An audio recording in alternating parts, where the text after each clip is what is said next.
Bonjour et bienvenue sur la chaîne de Prof Couder, la chaîne qui vous explique vos cours de physique de façon simple. Si vous voulez plus d'aide, n'hésitez pas à aller voir en description, je vous offre des bonus. Dans cette vidéo, on va parler de mathématiques. Effectivement, en physique, on a souvent besoin des outils mathématiques. Donc cette vidéo, je vais vous apprendre à manier un outil mathématique très utile, le produit scalaire. Le produit scalaire, c'est quoi? C'est une opération mathématique qui va transformer deux vecteurs en un nombre, qu'on appelle aussi un scalaire en mathématiques, d'où le nom produit scalaire. C'est une sorte de multiplication de vecteurs, puisque ça a un petit peu les mêmes propriétés que la multiplication, par exemple c'est commutatif, etc. On va voir les propriétés plus loin, mais on peut retenir en première approximation, dites pas ça à votre prof de maths, mais en physique on peut retenir que c'est à peu près la même chose qu'une multiplication de vecteurs. Alors faire attention, ce n'est pas la seule façon de multiplier des vecteurs, on a d'autres produits avec les vecteurs, comme par exemple le produit vectoriel qui transforme deux vecteurs en un vecteur. Ici c'est le produit scalaire, c'est-à-dire qu'on va prendre deux vecteurs et on va le transformer en un nombre. Alors, il y a deux façons de de définir ce produit scalaire. Votre prof de maths vous dira qu'il n'y en a qu'une et que l'une découle de l'autre, et il a raison. Mais en gros, en physique, il y a deux façons d'utiliser le produit scalaire, un petit peu comme s'il y avait deux définitions. La première façon, c'est de partir des coordonnées des vecteurs. Donc, si j'ai un vecteur V qui a pour coordonnées x et y, et un vecteur U qui a pour coordonnées x' et y', eh bien, V scalaire U, c'est égal à x plus y'. Donc quand on a les coordonnées, on multiplie la première abscisse fois la deuxième abscisse, plus la première ordonnée, plus la deuxième ordonnée. Et ça nous donne un nombre, donc c'est normal, c'est un produit scalaire. Alors, des fois on utilise ça en physique quand on a les coordonnées des vecteurs. Mais en fait, c'est assez rare en physique qu'on ait les coordonnées des vecteurs. Donc, on peut l'utiliser, c'est pas le cas le plus courant. On va plutôt utiliser souvent la deuxième définition en physique. Cette deuxième définition, elle n'utilise pas les coordonnées, mais juste les vecteurs. Donc on va les dessiner et regarder un petit peu ce qui se passe sur le plan. Donc pour comprendre sa définition, je vais vous dessiner les vecteurs. Pour comprendre ce dessin, c'est important de dessiner les vecteurs avec chacun le même point d'application. Donc s'il y en a un ici et un ici, il faut les mettre ensemble au même endroit. Et donc on va avoir ce vecteur-là. Et ce qui compte, c'est l'angle entre les deux vecteurs. Et on va pouvoir écrire que U scalaire V, c'est égal à la norme de U fois la norme de V fois le cosinus de cet angle ici alpha, qui est l'angle entre U et V. Vous voyez pourquoi il faut faire un dessin. Cette relation-là, c'est vraiment celle qu'on utilise principalement en physique. Donc si vous devez en retenir qu'une, c'est retenir celle-là. Pourquoi on la retient en physique? Parce qu'elle est hyper importante, parce que ça permet de faire des projections. Si je dessine le triangle rectangle là, dont U est l'hypoténuse, eh bien dans ce triangle, je peux écrire que cos alpha, c'est égal à, donc l'hypoténuse, c'est la norme de U, divisé par le côté opposé, donc OH. Donc on voit que cos alpha fois U, c'est égal à OH. Or, cos alpha fois U, c'est ça. Donc U scalaire V, c'est égal à OH, soit le projeté orthogonale de U sur la direction de V, le tout fois la norme de V. Or en physique, souvent, on projette sur les vecteurs unitaires. Refaisons donc le calcul, mais au lieu de V là, je vais prendre I, donc le vecteur unitaire sur l'axe des X. Donc cette expression-là devient U scalaire I est égal à OH, mais on voit que OH, c'est la coordonnée en X de U. Ici, on a UX. Donc U scalaire I, c'est égal à OH. Donc ici, OH, c'est ça, donc ça vaut UX. Donc c'est égal à UX fois la norme de I. Mais I, c'est le vecteur unitaire. Donc en fait, sa norme, c'est 1. Donc en fait, on n'est pas obligé de multiplier par 1, on enlève le multiplier. Et donc on retrouve ce résultat très utile en physique, qui est que pour trouver la coordonnée sur un axe, il suffit de prendre le produit scalaire du vecteur par le vecteur unitaire. En physique, on a des expressions vectorielles qui nous arrivent. Par exemple, par la seconde loi de Newton qui donne une expression vectorielle.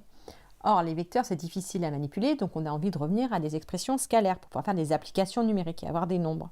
Souvent, on va projeter ces vecteurs. Donc, si vous n'êtes pas au point sur les vecteurs, sur la projection des vecteurs, vous pouvez voir cette vidéo.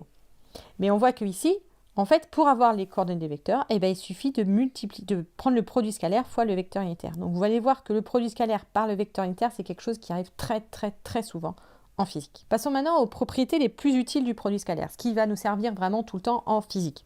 Ce qu'il faut retenir, c'est que le produit scalaire a une grande partie plutôt, des propriétés de la multiplication. Notamment, il est commutatif, c'est-à-dire que U scalaire V est égal à V scalaire U. Donc on peut prendre le produit scalaire à gauche, à droite, il n'y a pas de notion de sens, ça c'est très pratique. On peut aussi faire de la factorisation avec le produit scalaire. Donc si j'ai U scalaire V plus U scalaire W, un autre vecteur, on va pouvoir dire que c'est égal à U scalaire V plus W. Et donc si ça marche dans ce sens-là, ça marche dans ce sens-là. Donc on voit qu'on peut factoriser, mais qu'on peut aussi développer. Ça, c'est hyper utile parce que, par exemple, souvent, on fait des bilans de force. On fait la résultante des forces. La seconde loi de Newton, elle s'applique sur la résultante des forces. Donc, on a des forces qui sont des vecteurs avec des sommes. Et bien, savoir qu'on peut factoriser et développer comme ça, c'est très pratique. Comme la multiplication, si je prends le produit scalaire, mais qu'un des deux vecteurs est le vecteur nul, et bien, j'obtiens 0. Une fois qu'on a tout ça, mais votre prof de maths vous montrera, moi je vous le dis, et ben ça veut dire qu'on peut simplifier. Si par exemple j'ai l'identité U scalaire V égale à W scalaire V, et ben je peux simplifier par V et écrire que du coup, l'identité de gauche est égale à, ça nous montre que c'est équivalent à U égale à W. Bien sûr, si V est différent de 0. La même chose qu'avec la multiplication. Alors, il y a des petites choses qui sont un peu différentes de la multiplication, comme c'est des vecteurs, on peut aller un peu plus loin, notamment par exemple le passage à la norme, c'est-à-dire que U scalaire U, donc si je prends le produit scalaire du même vecteur, deux fois, donc un peu comme une puissance, alors j'obtiens bien U carré, mais attention, vous voyez que là, ça c'est la norme de U. Donc en fait, pour trouver la norme d'un vecteur, on peut aussi passer par le produit scalaire, d'accord ? Le produit scalaire du même vecteur pris deux fois, c'est deux fois sa norme. Une dernière chose différente, c'est que c'est des vecteurs, donc si par exemple j'ai U scalaire V égale 0, si c'était une multiplication classique, je dirais soit U égale 0, soit V égale 0. Alors là, c'est vrai, c'est une des solutions. Si j'ai U scalaire V égale 0, alors soit U ou V sont nuls, mais il y a une autre solution qui est que ni V ni U sont nuls, mais ils sont orthogonaux. On se rappelle, il y a le cosinus dans le produit scalaire, ça veut dire que si on a deux vecteurs orthogonaux, et ben leur produit scalaire est nul, parce qu'on vient que le projeté de U sur V, c'est 0. Et donc on peut avoir un produit scalaire nul avec des vecteurs qui ne sont pas nuls. Et ça change beaucoup de choses et ça va être beaucoup utilisé aussi. Donc ça, c'est vraiment à retenir.